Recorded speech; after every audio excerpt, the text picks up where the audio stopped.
Many times good Catholics' parents send their kids to a Catholic university all for the wrong reasons. It might be because it has the major their child is pursuing, or is famous, or has great connections, good football team, or it stands out in the secular world. But as parents, our last major influence is the college or university we send our children.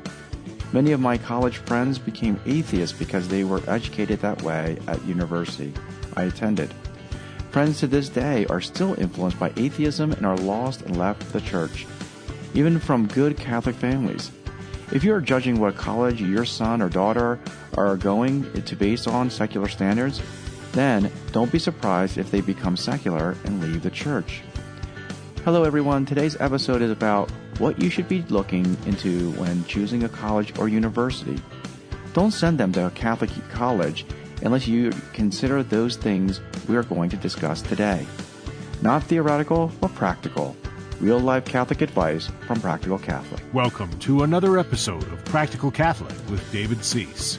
Practical Catholic is a spiritual coaching show to help you find peace, love, and joy in family and work life. We are here each and every week to help you grow spiritually, to become successful in this life, and to be a saint for the life after. My story begins with my world religion class that I took at a Catholic university. I won't mention the university, but if you go to my Instagram and stuff, that it does help me what university I went to. But I took this world religion course because at Catholic universities, you're mandated to take philosophy and religion courses. So at this university, they didn't really mandate what type of religion courses that I took. So I took one called World Religion. I thought it was pretty interesting. And I came from, I would say an okay Christian family, a Catholic. I went to Catholic grade school. I did go to a public high school. And I went to Mass every Sunday, except during high school where I kind of left, to my demise. And so I go to this world religion course.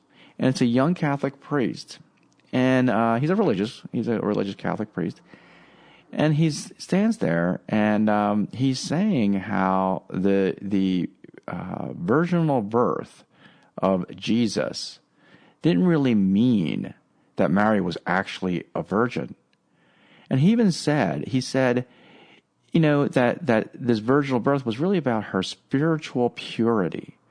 And that she could have had sex with a shepherd next door. He literally said that. And at that time, I was kind of, was a little shocked, but also very like, yeah, that makes sense. That makes really, really good sense, And because I didn't have that much of a formation, even though I went to a Catholic grade school, and I was all the way up to confirmation, all the way up to 8th grade, it really, I knew that the virginal birth meant that she was a virgin, and that was pretty much it. But I didn't know the deep reasons why or anything like that. I just knew that's what it was. But now here is a priest who's a religious, and he's saying that it doesn't mean that she was physically a virgin. And at that time, I knew what that meant from a physical standpoint. And I said, yeah, who could be a virgin, and do that? Mary couldn't be a virgin. And he just said that just meant spiritual purity, okay? Reducing Mary to a common person, a common woman, the commonality of a woman, instead of elevating her to the great woman that she really is, the Mother of God. So I do remember at that time, and I wasn't deep in my faith, saying, that's really great. And I had that impression. And to this day, I still had that impression. Now I despise it. I'm like, that is the worst thing that a priest, especially a religious priest, could ever say. But I wasn't the only one in this class. I was one of about 30 kids. And that wasn't the only class that he taught. Okay? He probably taught for many other years. This is the influence that I got. All right? And then, many years later, when I graduated, I want to say about 10 years later, we knew some friends of ours who we graduated with at this college and university. One of them was a computer science major, so I knew him very well. And my wife and I were both computer science majors. And we were just talking. And by this time now, I'm back into the faith. I had gone through a conversion, and now I'm back to the faith. And so I asked my friend, I said, so when was the last time you go to Mass? We went to Mass. And he looked and he laughed and he says, I haven't gone to Mass since, I would say senior year in college when we graduated. And I said, why? And he looks at me dead in the eye and he says, ever since I read Friedrich Nietzsche, I became an atheist. Now this young man, or not young anymore, he's my age, basically comes from a very good Catholic family. And he goes, ever since I read Friedrich Nietzsche, I became atheist. Okay? So, and this is a well-known Catholic university. It's well-touted. Anyone who wants to go to this Catholic university that wants to succeed will succeed. It's very well-known. It's in the Philadelphia area. And it has a good basketball team. Not to emphasize anything else. But, so, that is the type of education. So, unless you want to keep if you want to keep your kids Catholic, I almost tell people, don't send them to a Catholic university unless you listen to these advice, okay? I want to talk really real heart to heart here on one of my employees. She is Jewish. She's not even Catholic. She's Jewish. And she came up to me, and we were talking about, I believe it was Georgetown. We were talking about Georgetown.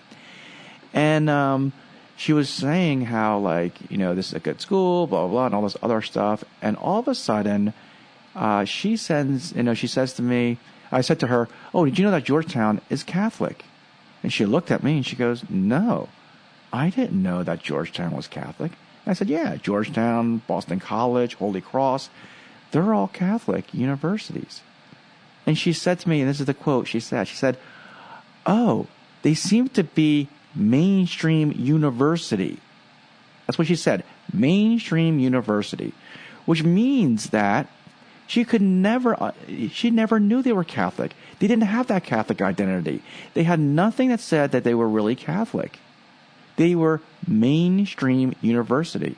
In other words, UConn and Georgetown were pretty much the same, type of school.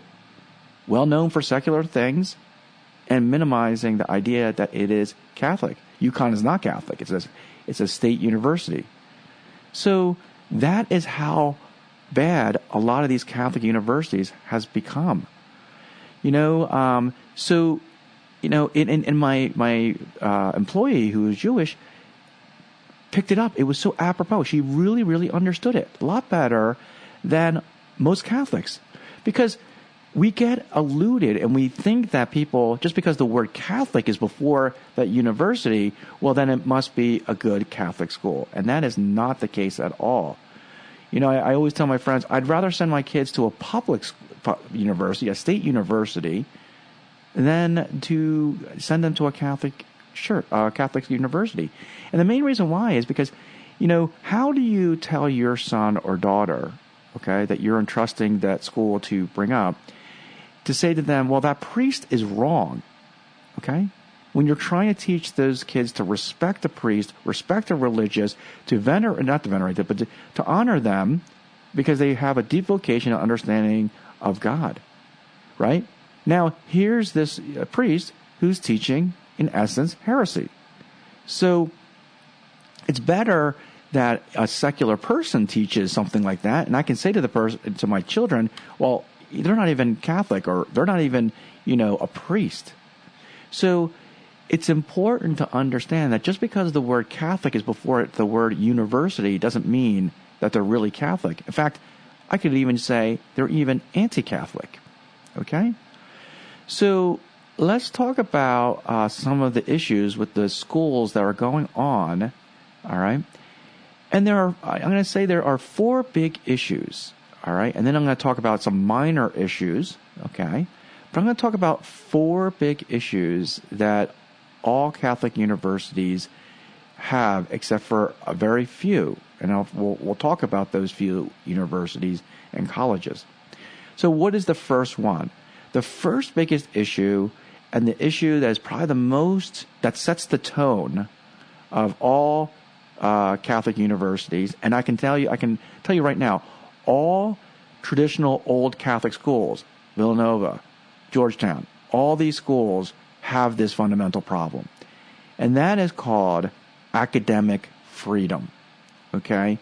Academic freedom is likened to a pro-choice movement, this idea of choice.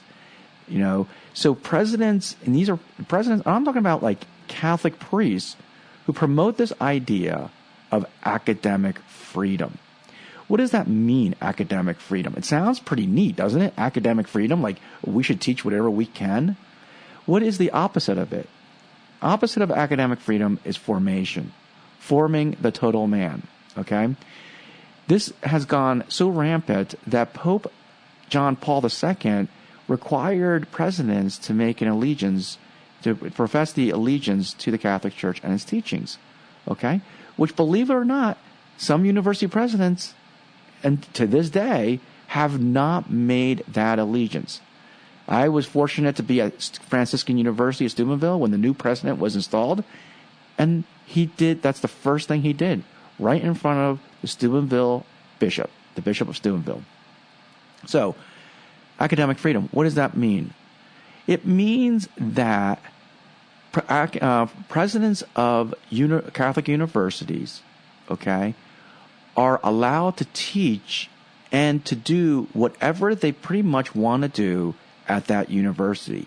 That includes bringing in professors who are anti-Catholic, anti-life, have opposing views of the church, of morality, of whatever it is.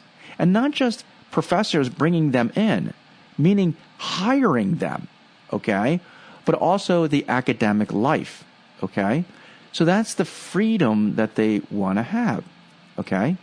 So in essence, it's basically a way of making colleges a license to do whatever they want to do. That's basically what it is. And what do they become? They become a license to do whatever they want to do. And so you have things like Notre Dame where they have the monologue, they have these bad plays that come in. Now, the Catholic Church isn't saying that we shouldn't hear opposing thoughts and ideas. Certainly we can invite professors and other places and everything else, opposing views and have a debate and discussion. Sure, we're not talking about that. But when it is enculturated through the culture of the school, went through various, programs and academia, you want to hear something really bad. My wife was president of Villanova. For this pro-life group in our university. Okay, that was well known, and it was the woman who was in charge of student life was a nun, a religious nun. She was more troublesome to my wife, who was, promoting this, all right? To her, she basically said to my wife when she was in college, now listen to her, my wife is 18, 20 years old, and a nun says to her, it's enough that we already know that the Catholics are pro-life. We need to hear what the pro-choice are doing, okay? We don't need to hear your stuff. Imagine that. This is a religious. It's the same thing that a priest also said to her as well. It's bad enough that you get, secular people who are pro-choice, who are vehemently yelling at you. But to get it within your own religious, like a nun and a priest, at a Catholic university, that is really bad. And it really just, and it affected her to this day. It really does. So, this is what we talk about as academic freedom. There is no academic freedom. Again, this doesn't mean that we don't hear, opposing arguments or dialogues with other people who have opposing thoughts. But truly, a Catholic university is to form the total man and woman. Okay? It's an extension of almost like CCD. We get inundated with the secular views every single day. There is nothing that we don't need to see just watching television or reading the newspaper or reading the internet that we don't get the the secular world. To balance ourselves, we need to have universities that teach good, solid Catholic foundations to balance ourselves. Okay? And yet, a lot of Catholic universities don't do that. They fall under the secular world. And they're so famous because they have a great football team. They have a great basketball team. Okay? You know, if I wanted a good football team, I'd go to Alabama. Okay? Number 1 ranked nationally most of the time. Okay? If I wanted a good basketball team, I could go to other secular schools. Okay? But the reason why it's called Catholic is to give them a Catholic foundation and formation in that Catholic roots. So that when that man or woman go out into the workforce, they are a bedrock in that industry, the Catholic industry. Why do we have pharmaceuticals going out of control? Why are we doing biological research? Why is political science and politicians going haywire? Because they lost their Catholic identity. How many Catholic politicians do we have that are, quote, successful? They're worldly successful, but they're not spiritually successful. And it came from bad Catholic formation. Bad Catholic formation because of this sole purpose of academic freedom. They can teach whatever they want to. You know, this is the Catholic University president's way of saying, I can do the license and do whatever I want. That's one of the most fundamental issues in there. And there are a lot of Catholic universities who promote that. And they promote it even in Rome when they have these academic meetings and stuff. But it's the total formation of the man and woman. The second big issue is what I call non-theology majors with bad theology courses. Okay? Now, you know, I've had talks with people who said, no, I was a theology major and it wasn't that bad. Here's the problem, okay? My friend and I both were non-theology majors, okay? And when we were non-theology major, I was a computer science major with a minor in political science because of my ROTC scholarship. The issue came along was that we were allowed to take any type of theology and philosophy courses. So, like anything else, kids are path of least resistance. So they're going to, talk and see which ones are easy or hard and everything else. And of course, good, solid Catholic theology is a little difficult. I mean, you don't go reading Summa Theologica and thinking that you can stay up all day or night reading that thing. I mean, if you have insomnia, you can definitely read that book. I read most of it, struggle through it because, it is long, so it is a little difficult. So what are they going to take? Like, they're going to take courses like I did. I took a course called World Religion, and you just dabble in different religions. That's what you do. And you get, and you look and you're like, oh, wow, Hindu, that's pretty neat. That's a pretty interesting theology right there. You're going to take, I took, I think it was called difference in philosophy. And, they dabbled a little bit in Thomas Aquinas. They dabbled a little bit in Nietzsche, dabbled in Sartre and all these, mostly atheistic philosophers. And I was like, wow, that's pretty neat. I like existentialism. That's really neat. Okay. Atheism, what's reality? I don't know what reality is. Yeah. How can I post someone else's reality? The problem with soundbite theology and soundbite philosophy is the fact that it sounds good. It sounds good. It's almost like, and I don't, not to put down Protestantism, but, if you look at Protestantism, it sounds really good. It's very simple. All you need is faith and Bible alone. Simple, right? You don't need to know all this theology about Marian theology and Christology and eschatology and all the other ologies that are out there, right? So what happens is instead of really understanding God and its perfection, we get these soundbite theology, soundbite philosophy that sound good. Friedrich Nietzsche, relativism. Oh, wow, that's pretty neat. Especially when you're a young kid and you haven't learned any of this type of stuff, right? When you go through high school and 8th grade and all your reading is like, they tell you what you're reading. You're going to read this and you're learning this, you're reading this, and you're just like, I'm tired of being told what to do.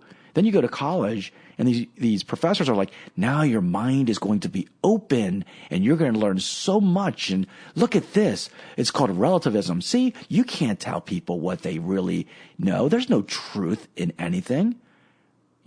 There's no truth. Well, you could blow that argument in 2 seconds.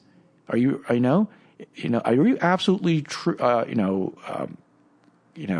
Absolutely, positively, kind of truth. Is that a truth statement that you're making? Okay. That there is no truth. The problem with that is if he says yes, then there is a truth. If they say no, then his argument doesn't work.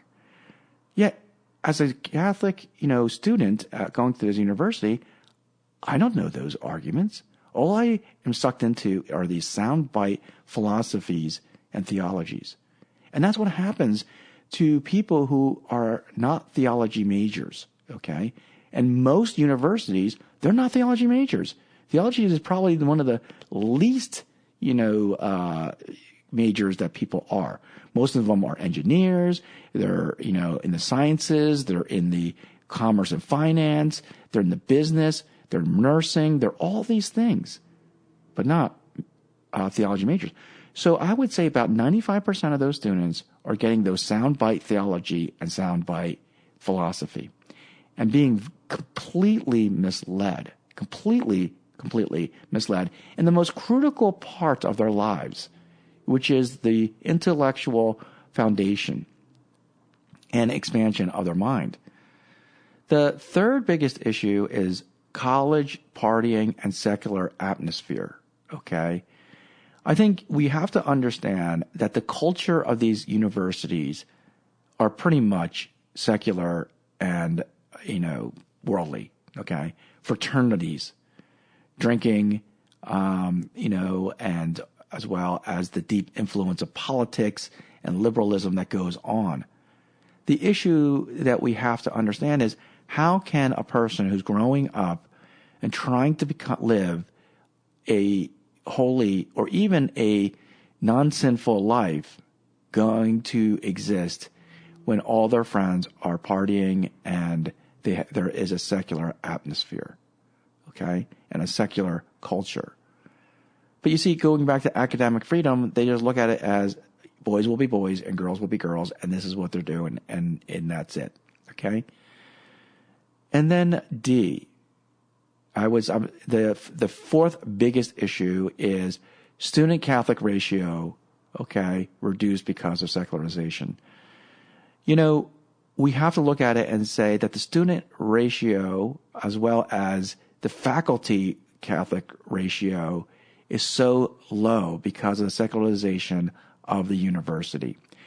Because they want to bring in as many people as they want, okay, and because of this, academic freedom and this watered down version of theology and philosophy, it becomes secularized. And it becomes a very much of a landmine, I would call it, landmine for your child. Landmine for them culturally, where students are interfacing with, kids are interfacing with non-Catholics, a good way of losing their faith. Okay. Oh, I like Hindu. I like, Muslim, and I like, all this other stuff, and doing that and not really understanding their own faith, especially again, if they're a non-theology major, and not understanding their faith and being a champion of that faith. Drinking and everything else. Okay. They're not used to that. And stuff. So what we have to understand is these four big issues are just riddled with landmines for your kids to leave the church and leave their faith and become, in essence, atheists, worldly atheist people. And we see that. We see that in the industry right now that we're in. And the only thing you can pray for after that, because after college, okay, and especially if they're successful, which typically they are if you come from these well-known Catholic universities, because they teach you how to become worldly success. And they will. They'll make you worldly successful. Okay, I'm not going to doubt you that. I'm not going to doubt that they're not good secularly.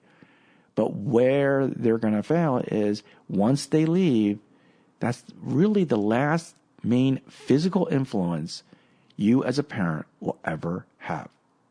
That's it. But it will be the footprint that will determine almost their entire life. In short of any type of miraculous conversion that they go through, which, we all would love to pray for that miraculous conversion. We really would. But, and at the end of the day, and I'm not trying to be, how can I say this, bad about it, not believing in miracles, but, the chance of that happening is very rare. It really is. Okay? And I'm not saying that in a way that is, that I disbelieve miracles or anything like that. But it is. It's very rare.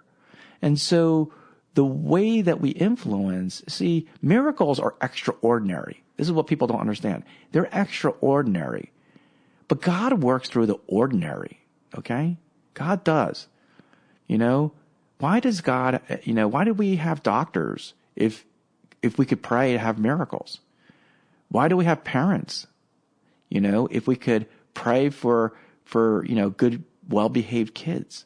Because God wants to work through ordinary means, through parents, through priests, why do we need priests to confess our sins?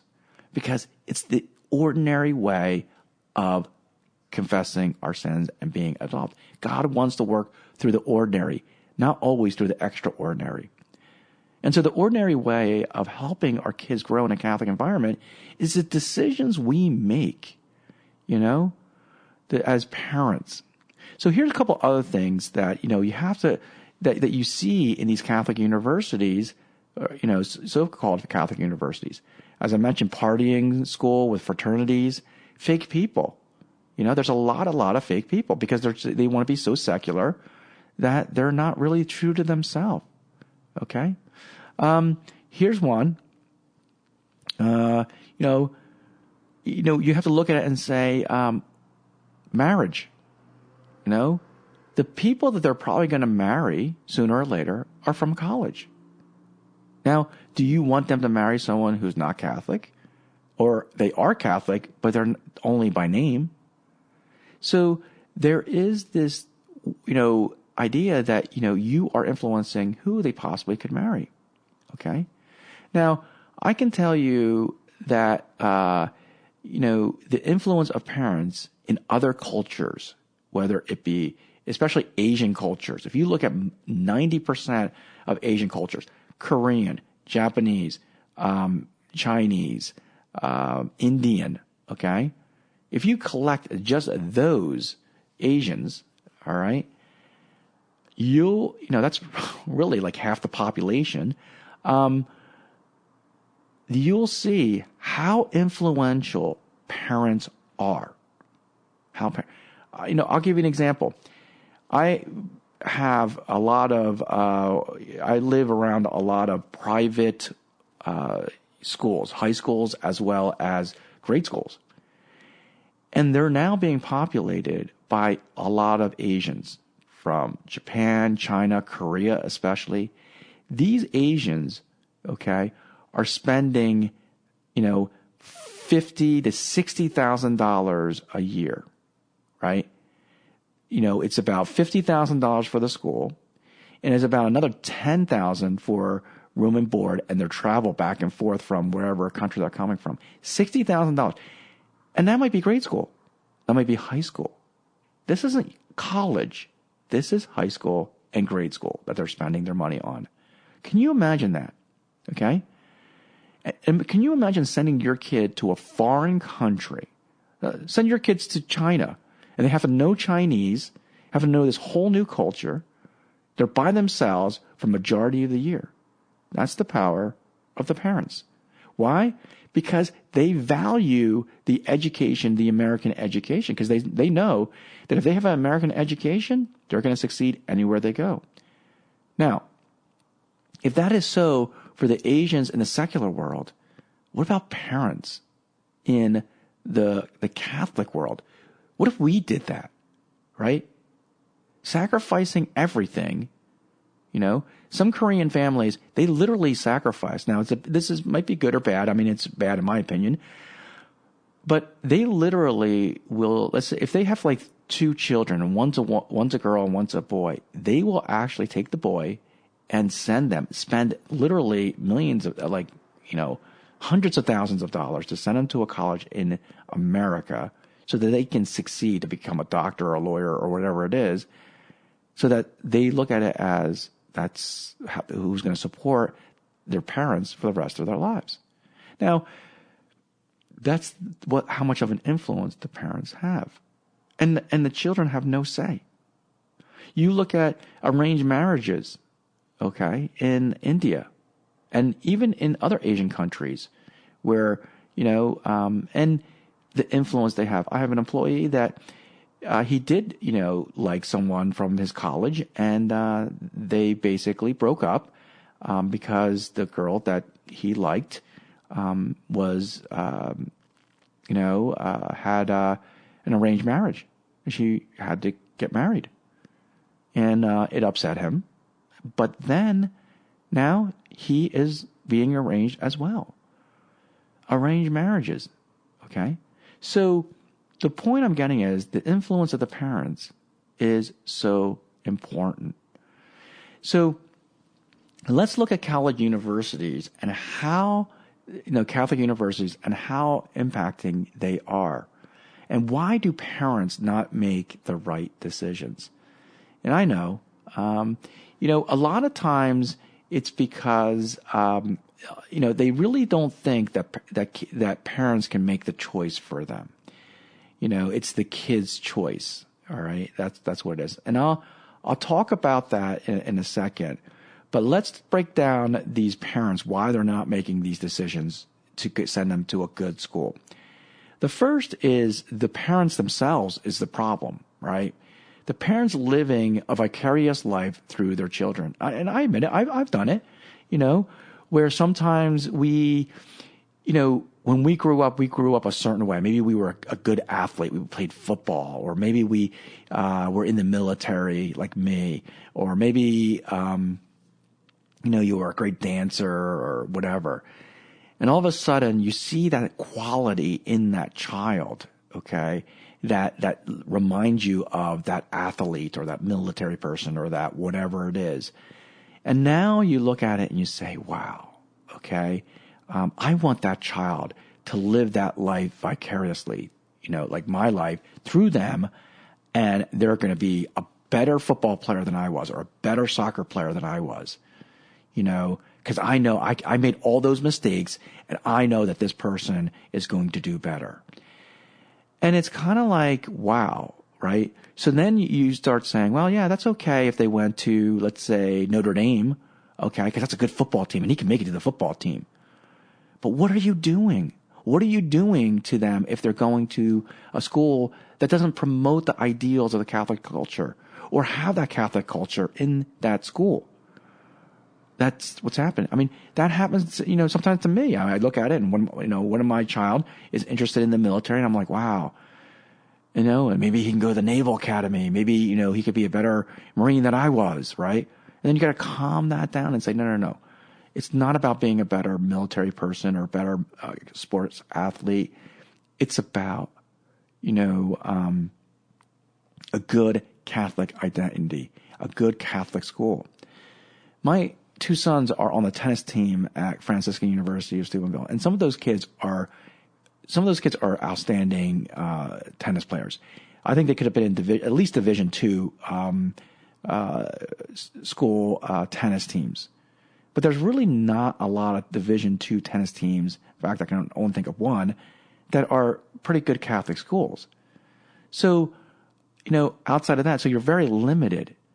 But I really respect the parents who said, you know what? I'm more worried about their Catholic identity, their Catholic, formation than I am about them being Division II or I sports athlete. That's important. That is the most important thing, okay? Because they know that at Franciscan University of Steubenville, it's a well-rounded school, and that they'll get the formation, Catholic identity, and the success that they need to have.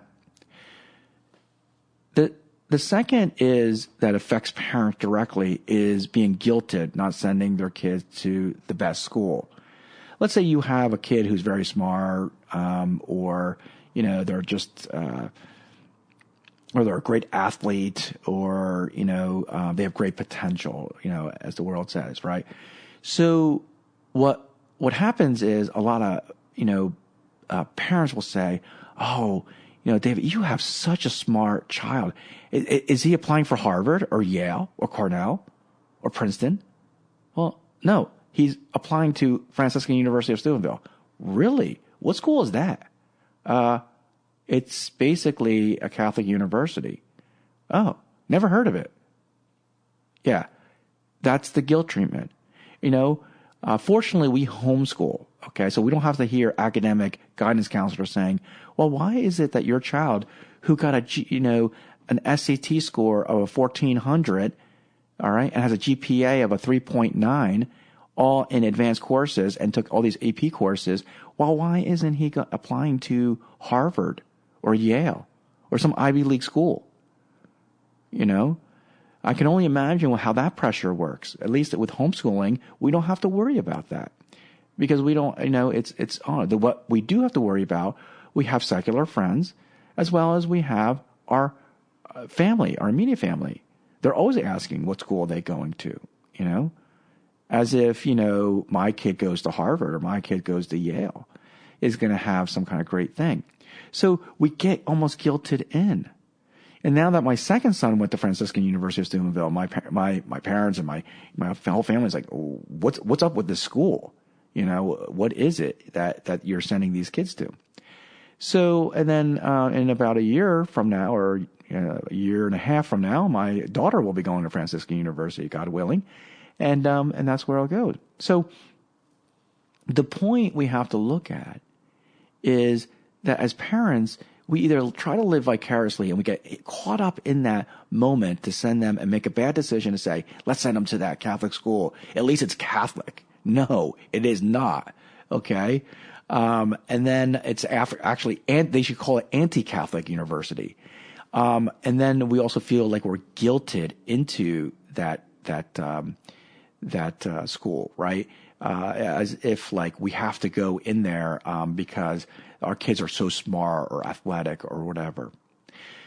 So that's from the parent standpoint directly, how they feel. Now the next is from a child standpoint. As parents, somehow, we have this culture that children make the decision to go to whatever school they want to go to. Because somehow we think that like if they choose it, they're going to succeed, right? And if they choose it, they're going to like it, okay? So does choice really equate to like? And the answer is no. Okay. Now, certainly, we don't want to send them to an extremely small school that they're not going to like. But most schools have an academic life that kids will like. Okay. I remember when I was trying to, my son. My first son going to Franciscan University of Steubenville, we kind of knew or at least I knew that's where I wanted to send my son. I knew it since, pretty much when he was 7, 8 years old.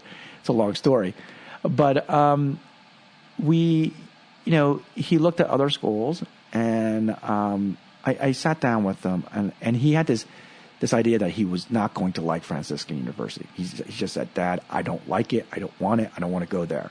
Partly because I think it was me wanting him to go there. And I said to him, "Joe, look," I said, "this is a school. First of all, it's, above 2,000 students. They have a wide range of of majors, and it's a solid Catholic school. I said, this is not like a, die-hard, Catholic, small Catholic school. I said, you're going to like it. I said, you're going to like it. Just give it a try. So we sent him to one of these, it wasn't Barron Days, but it was like one of these days where you spend a day at the school there. He came back, and he was like, this is awesome. This is great. This is the best school. And why? Why did he like it? Okay? Mainly because here's the thing. I don't care, we, as a child that was homeschooled or even not homeschooled, all the way up until, I would say, high school, kids live a pretty sheltered life and a life that is kind of controlled by their parents, okay?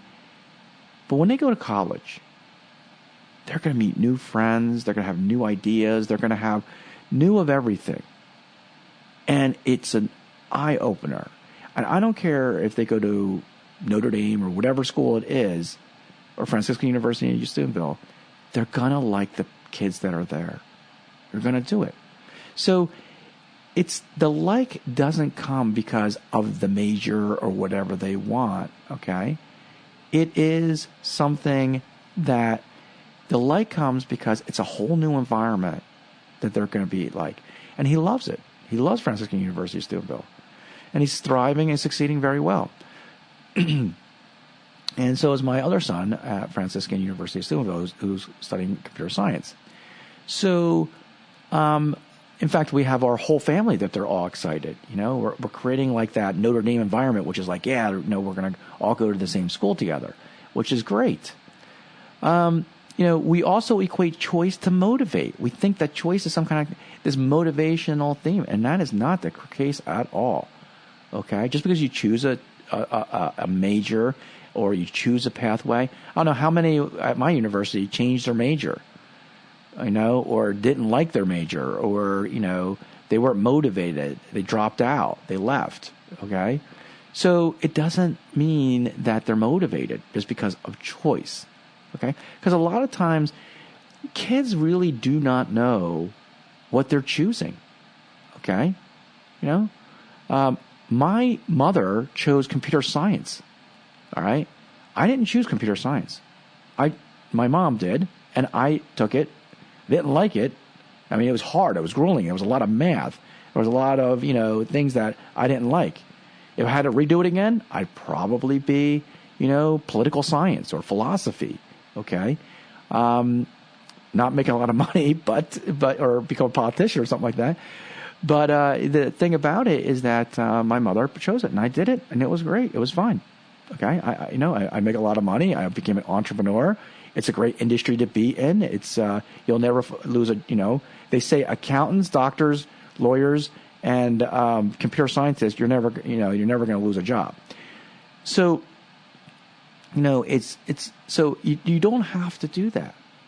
All right, this idea of choice. How many times have we given things?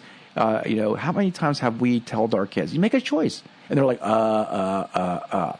okay, and they don't. Choice does not equate to like. I can tell you that. It really doesn't. We think that, but we really don't. A lot of times, people want to just do what they're supposed to be doing. The other is, my kids must like it.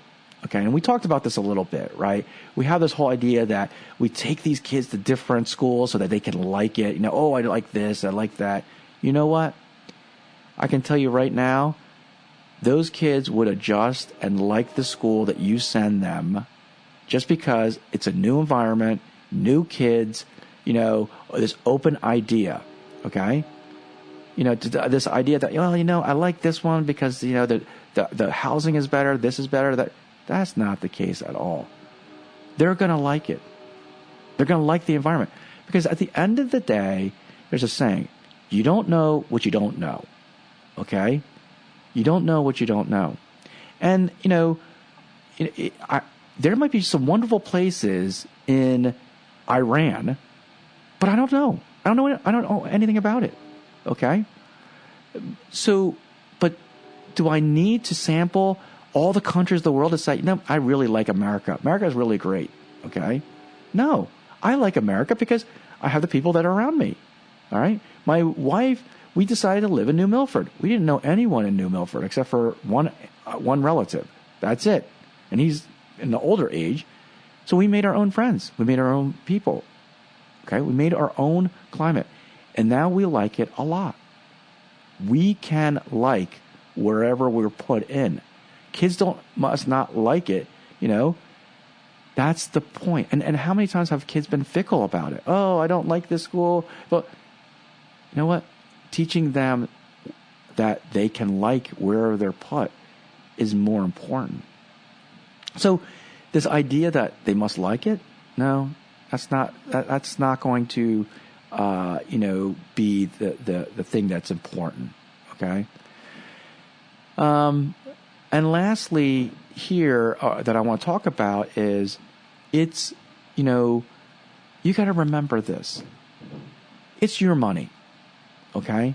It's your money. Would you want to spend your money sending your money to an abortion clinic if you're a Catholic? I don't think so. Would you want to spend your money on politicians who are pro-choice, anti-Catholic, anti-religious? Because that's what you're doing.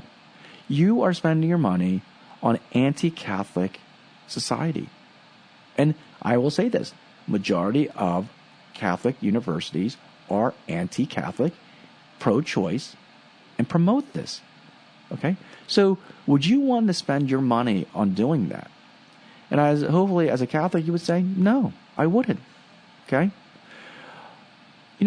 Believe it or not, all parents put limits with their kids with colleges. My brother said, I don't have a lot of funds, so he limited his kids to say you have to live within, a 5-hour distance.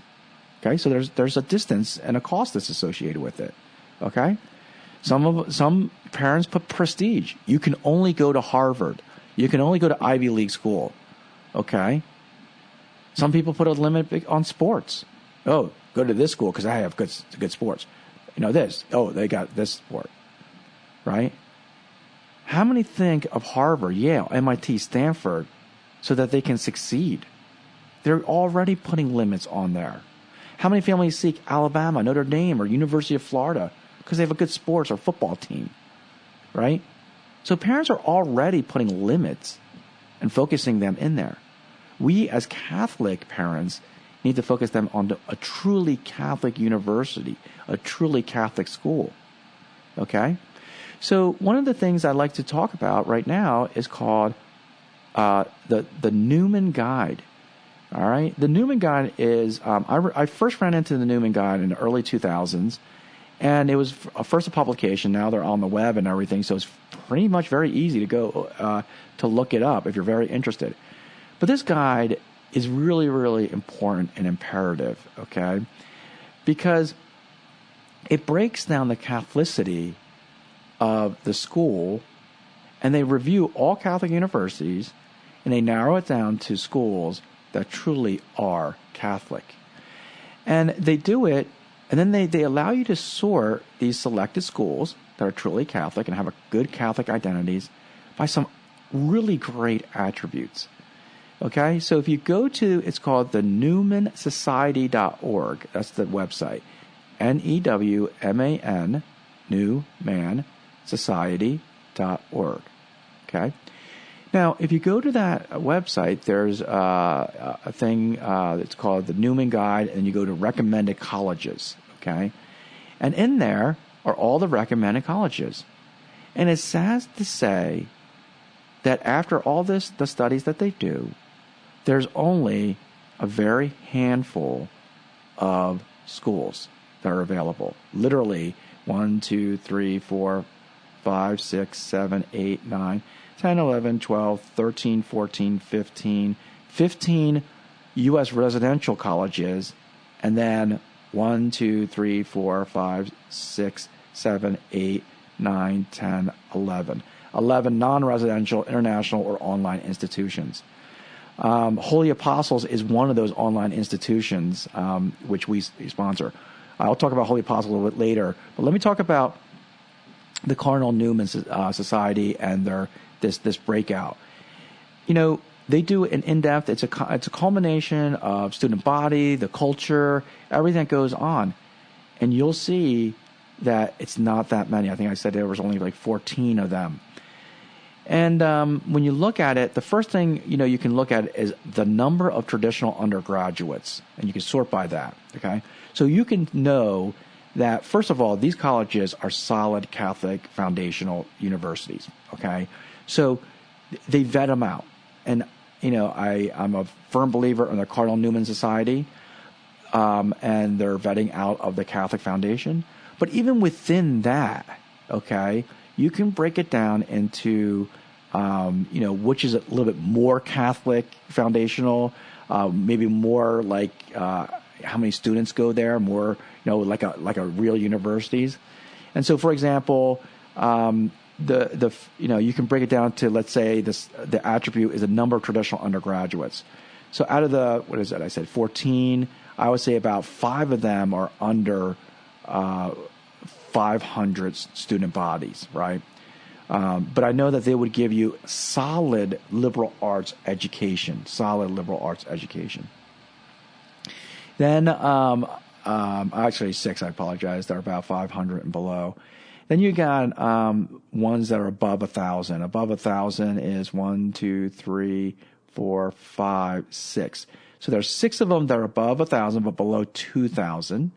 Okay, and then there's 3 of them that are above 2,000. Okay, so the reason why the numbers are important is because that will give you an idea of the depth and breadth of the majors that they would have. Okay.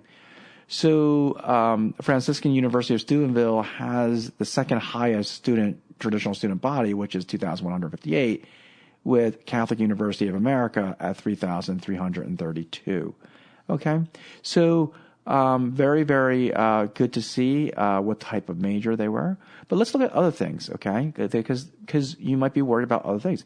So let's look at number of student Catholics, okay? This is important because if you want to, if your child is going to have future, have friends that are Catholic, what's important about the friends being Catholic is, they create this culture. I mean, my son, he's always like, Dad, pray for me, or like when he's in the Instagram and people are like, oh, I got sick.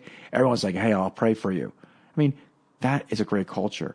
His friends, all of them are the nicest people. In fact, one of his friends, I would hope that maybe they'd be, more than friends. I don't know. That's just parents, parent thinking there. But the point I'm getting at is that the friends really make up a lot of their baseline and their friendships and everything else. So having that student and maybe possible future marriage, right? And you want them to be Catholic, right? And not only Catholic, but these schools, people who are sending them to these schools are pretty much, good, solid Catholics.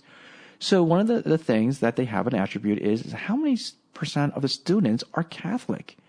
And, I will say that, a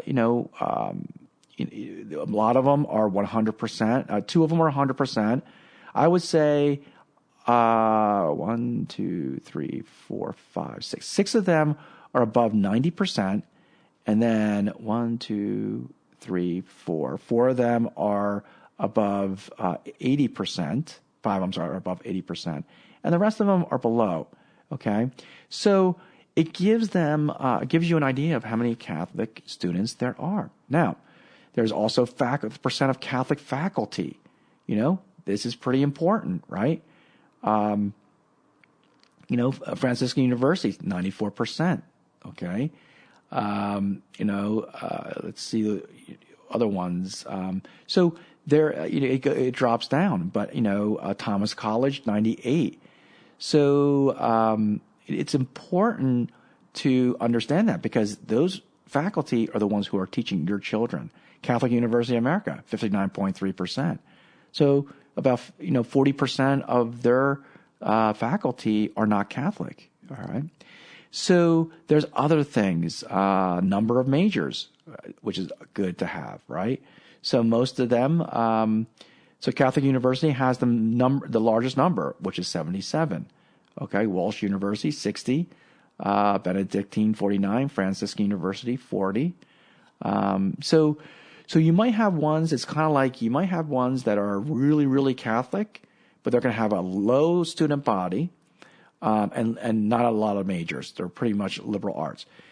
But when you start moving the bar down and you start saying maybe a little bit not as, I can't say, strict in the Catholic culture and everything else, you'll have more student body, and more majors out there. But let me add, all these schools at the Carmen Newman Center are good, okay, Catholic schools. So, we're just seeing how much, more Catholic or better that they are, okay?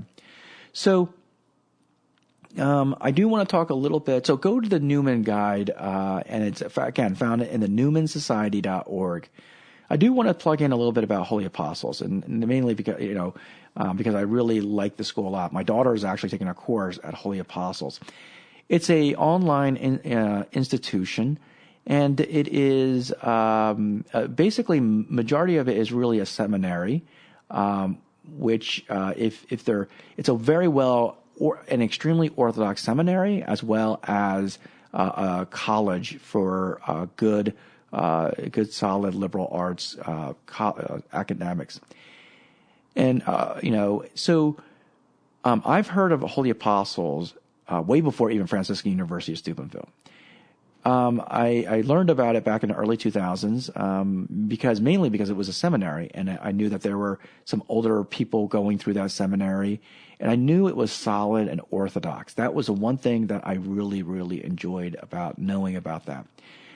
And then recently, with this podcast, I've gotten closer. Our Franciscans of the Immaculate, we've sent our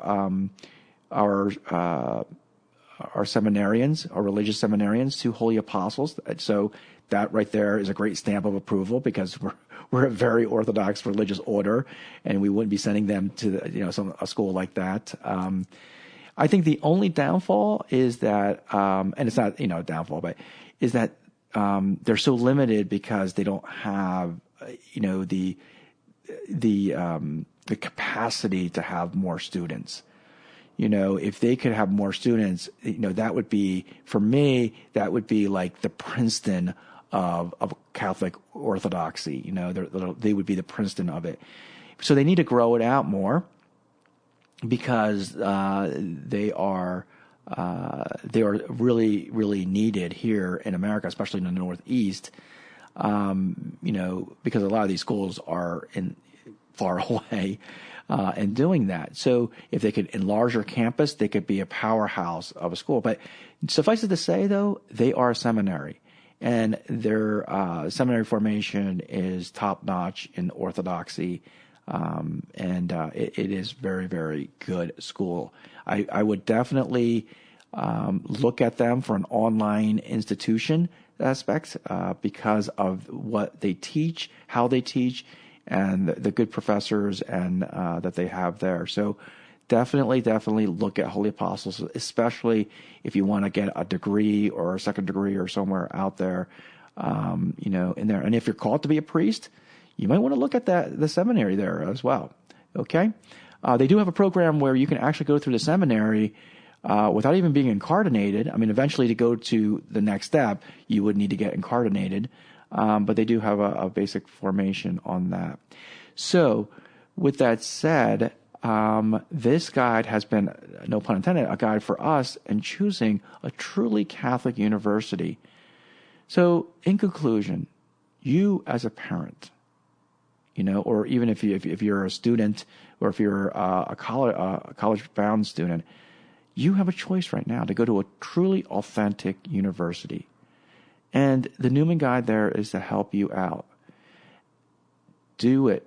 You're setting your tone for the rest of your child's life, or if you're college bound, your life. And remember this. Jesus said, "What is it to gain the whole world, but to lose your soul?" There's no gain in that. It's easy to succeed. It's more difficult to be holy. Okay? So, let's end it with a prayer. In the name of the Father, and the Son, and the Holy Spirit. Amen.